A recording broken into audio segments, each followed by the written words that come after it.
There was a great revival in the Hebrides in the early 1900s. Began to moved up to the pleading for it into the 40s. Maybe we could say it topped out in the early 50s.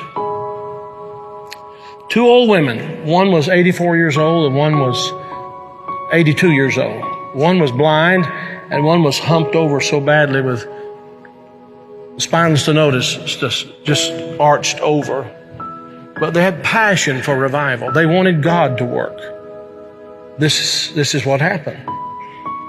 They couldn't even get out to the church to pray. They couldn't even get out to the church to worship. Their house became a place to meet. People came in. They got so passionate about revival coming to their Isle, the Isle of Lewis. They got so passionate about it. They confronted the preacher and wanted to know if he was thoroughly right with God. And they prayed and prayed and prayed. And they'd seen the Lord, they said, with the church filled up and God blessing, a great overflow.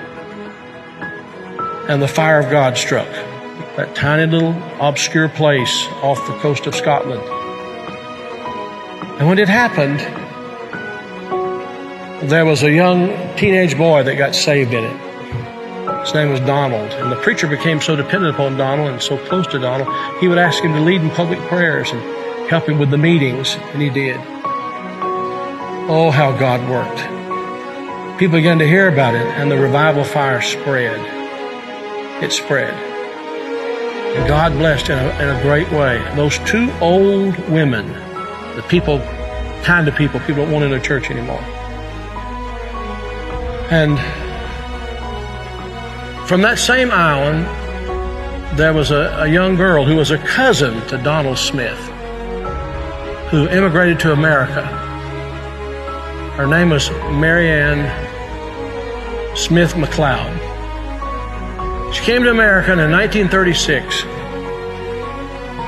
she met a man named Fred. And they were married. They fell in love. They were married. God blessed in a great way. And those old women were her aunts. And they came out of that fiery revival. They really experienced revival. And they sent a Bible, a copy of the Word of God that had been used in a special way in that revival, to Marianne. She started having children. I think it was 1937 she had her first child. They named him after his father, Fred. Then she had her second child, named after herself, Marianne. Then she had her third child, Elizabeth. Then she had her fourth child. And she was so impacted by this teenage boy God had used in that revival of the Hebrides. She named him Donald. And she gave him that Bible, the Hebrides Revival Bible. He was born in 1946. He's now the 45th President of the United States.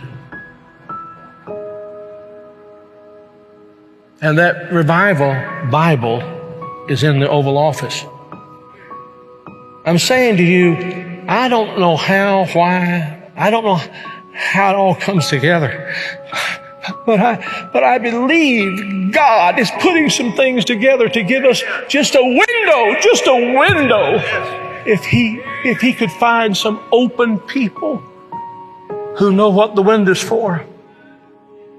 Can this be the time the window's open? Providentially, God has prepared the moment, and we will become the people of prayer, pleading with God. This is a plea. Will thou not revive us again?